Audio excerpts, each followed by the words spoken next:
भाई साहब बताएं, आपके भाषण से भाजपा के खिलाफ जो है नाराज़गी देखी जा रही है और कांग्रेस के प्रति एक सॉफ्ट कॉर्नर समझ में आ रहा है, क्या वजह है? भारतीय जनता पार्टी ने 8 जनवरी के आंदोलन में विश्वासघात किया। 11 तारीख को छल के साथ आंदोलन को समाप्त किया। यदि वो छल नहीं करते और हम हमारा आंदोलन चलाते रहते तो हमें उनसे कोई इतनी नाराज़गी नहीं रहती। उनने विश्वास में लेके विश्वासघात किया।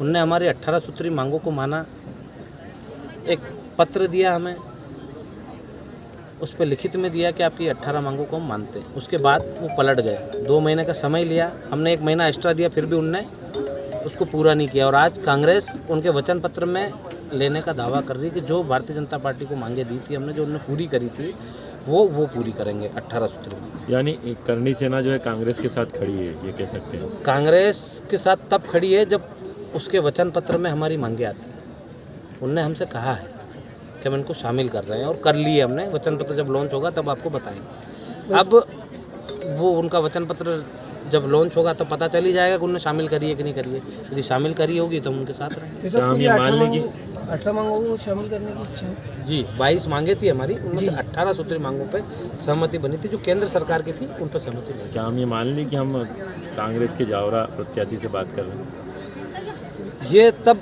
होगा जब वो हमारी मांगों को सम्मिलित करेंगे। यदि सम्मिलित नहीं होती है हमारी मांगे तो हम कांग्रेस के साथ कतई नहीं जाएंगे। भाई साहब, भाजपा की प्रत्याशी जो सूची की दावेदारों की मैक्सिमम अभी तक डिक्लेयर हो चुकी है, पर कांग्रेस की कहीं ना कहीं अभी बाकी है। उसमें कहीं करणी सैनिक मध्य प्रदेश में जावरा को छोड़कर और भी कहीं आ सकते हैं। हाँ, अब हमने मांगे तो बहुत करी है। जितनी सीटों पे दे दे उनका ही फायदा है। जहाँ जहाँ करणी सैनिक लड़ेगा डंके की चोट पे जीत के आएगा।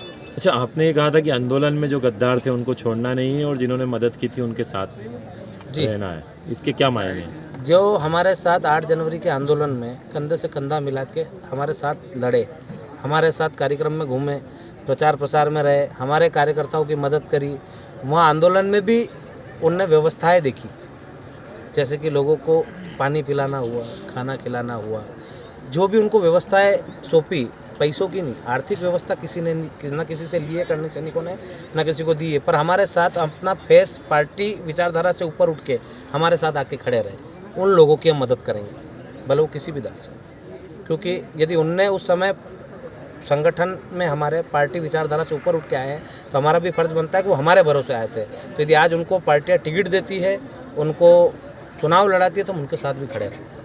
बापू, एक मुद्दा ये देखा जा रहा है पूरे प्रदेश में, जैसे कि दिल्ली में एक आंदोलन उठा था और वो बढ़ के आया था, ऐसा ही मध्य प्रदेश में आपके आंदोलन को देखा जा रहा है। और निश्चित ये मीडिया और सब दूर ये बातें आ रही कि बापू शैलेंद्र सिंह जी और आप सब विधानसभा पहुंच चुके हैं।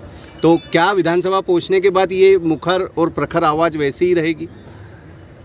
जिनके मन में लड़ने की इच्छा होती है सत्य के साथ, वो कहीं भी चले जाएं, अपनी बात को रखने से चूकते नहीं हैं। और हम सत्य के साथ लड़ रहे हैं और न्याय की लड़ाई लड़ रहे हैं। जब तक न्याय मिलेगा नहीं तब तक तो लड़ाई जारी रहेगी, चाहे वो विधानसभा के माध्यम से लड़नी पड़े या चाहे ग्राउंड पर लड़नी पड़े। लेकिन फिर भी झुकाव किस राजनीतिक दल की ओर है आपका?